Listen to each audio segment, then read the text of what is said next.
সদৌ লখিমপুৰ জিলা ছাত্ৰ সন্থাই আজি বিক্ষোভ কাৰ্যসূচী ৰূপায়ণ কৰিছোঁ। আমাৰ দাবী যে অসম চুক্তি প্ৰতিটো দফা আখৰে আখৰে ৰূপায়ণ হ'ব লাগিব।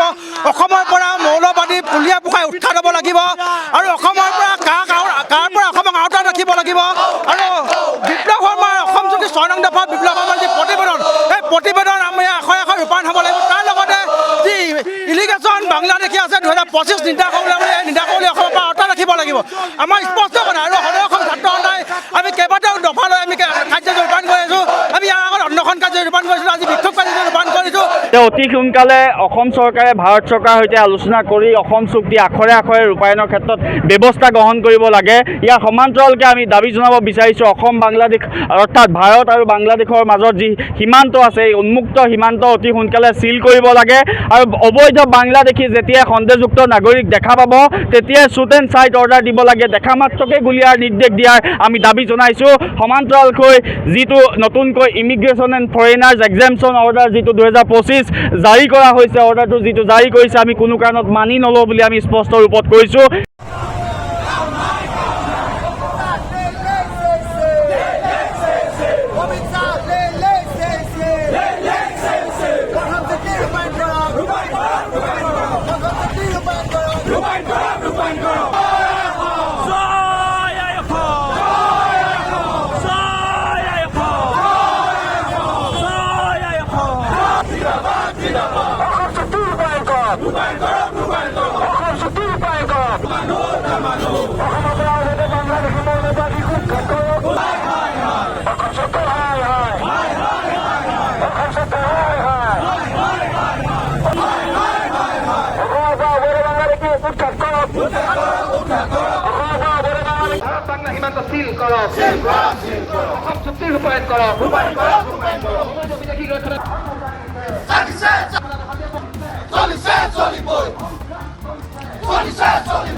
সদৌ অসম ছাত্ৰ সন্থাই অসমত সত্যাগ্ৰহ শীৰ্ষকেৰে এক এলানি কাৰ্যসূচী আমি ৰূপায়ণ কৰি আহিছোঁ। এই কাৰ্যসূচীৰ যোগেদি অসম চুক্তি ৰূপায়ণেৰে অবৈধ বিদেশীৰ সমস্যাৰ সমাধান, অসমৰ জনসাধাৰণে বিচৰা ধৰণেৰে অসমত জনসাধাৰণৰ খিলঞ্জীয়া মানুহৰ প্ৰভুত্ব, খিলঞ্জীয়া মানুহৰ পৰিচয় অনাদি অনন্তকালৰ বাবে অক্ষুণ্ণ ৰখা, অসম চুক্তিৰ 6 নং দফাৰ আধাৰত চৰকাৰে গঠন কৰি দিয়া অৱসৰপ্ৰাপ্ত ন্যায়াধীশ বিপ্লৱ কুমাৰ শৰ্মা আয়োগৰ যি প্ৰতিবেদন, সেই প্ৰতিবেদন কাৰ্যকৰী কৰি খিলঞ্জীয়া মানুহক সাংবিধানিক ৰক্ষা কৱচ প্ৰদান কৰা, ভাৰত বাংলাদেশৰ উন্মুক্ত সীমান্ত চিল কৰা, NRCৰ পুনৰীক্ষণ, কাৰ আওতাৰ পৰা অসমক আঁতৰাই ৰখা আৰু অতি শেহতীয়াকৈ কেন্দ্ৰৰ গৃহ মন্ত্ৰালয়ে যি নিৰ্দেশ প্ৰদান কৰিছে অনুপ্ৰৱেশ আৰু বিদেশী ৰেহাই যিটো আদেশ, সেই আদেশৰ আওতাৰ পৰা অসমক আঁতৰাই ৰখাৰ দাবীত আজি সমগ্ৰ অসমৰ জিলা সদৰসমূহত সদৌ অসম ছাত্ৰ সন্থাৰ সত্যাগ্ৰহ কাৰ্যসূচীৰ অংশৰূপে বিক্ষোভ কাৰ্যসূচী ৰূপায়ণ কৰা হৈছে।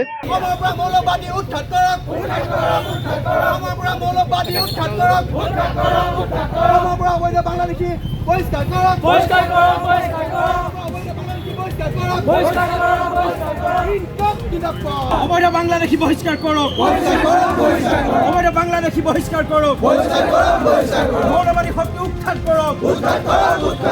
আজি সদৌ অসম ছাত্ৰ সন্থাৰ আহ্বানত সদৌ মাজুলী জিলা ছাত্ৰ সন্থাই আজি আমি বিক্ষোভ কাৰ্যসূচী ৰূপায়ণ কৰিছোঁ। যদি চাওক, চৰকাৰ আহিছে আৰু গৈছে, কিন্তু কোনো এখন চৰকাৰৰ অসমৰ যি মূল সমস্যা বিদেশী বহিষ্কাৰ সমস্যাৰ ওপৰত আমি কোনো ধৰণৰ সদিচ্ছা প্ৰকাশ হোৱা আমি দেখিবলৈ পোৱা নাই। সেয়েহে আজি বিক্ষোভ চলিব। আমি প্ৰধান কথা ক'ব বিচাৰিছোঁ যে অতি শীঘ্ৰে অসমৰ পৰা অবৈধ বিদেশী বহিষ্কাৰ কৰক। যি মৌলবাদী শক্তি কাহ কৰি দিছে, সেই মৌলবাদী শক্তি অসমৰ পৰা পুলিয়া পোখাই উৎখাত কৰক।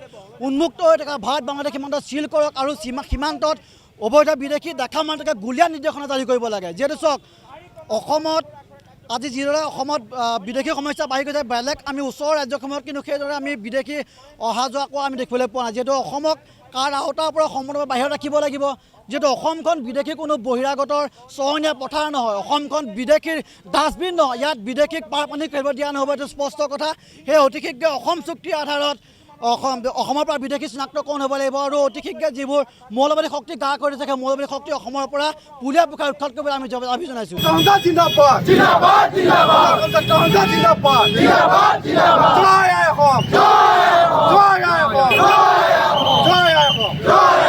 বিদেশী বহিষ্কাৰ নকৰাকৈ সংগ্ৰাম চলি থাকিব বিদেশী বহিষ্কাৰ কৰিবই লাগিব কা আমি নামানো কা অসমে নামানে এই জয় চলিছে অসম বাংলাদেশ বৰ্ডাৰ চিল কৰিব লাগে আৰু বৰ্ডাৰত দেখিলেই বাংলাদেশী গুলীওৱাৰ নিৰ্দেশনা জাৰি কৰিব লাগে অসম চুক্তি আখৰে আখৰে ৰূপায়ণ কৰিব লাগে আৰু বিপ্লৱ সমাজী সমিতিৰ যি ৰিপৰ্ট সেই ৰিপৰ্টটো অসম চৰকাৰে অতি ক্ষিপ্ৰতাৰে ৰূপায়ণ কৰিব লাগে বুলি আমি আজি দাবী জনাইছোঁ ইয়াৰ লগতে ইমিগ্ৰেশ্যন ফৰ ফৰেনাৰ্ছ এক্সটেনশ্যন বিল এই বিলটো কেন্দ্ৰ চৰকাৰে উঠাই ল'ব লাগে এইটো আমি দাবী জনাই আজি আমি বিশ্বনাথ চাৰিআলি মাজমজিয়াত বিক্ষোভ কাৰ্যসূচী ৰূপায়ণ কৰিছোঁ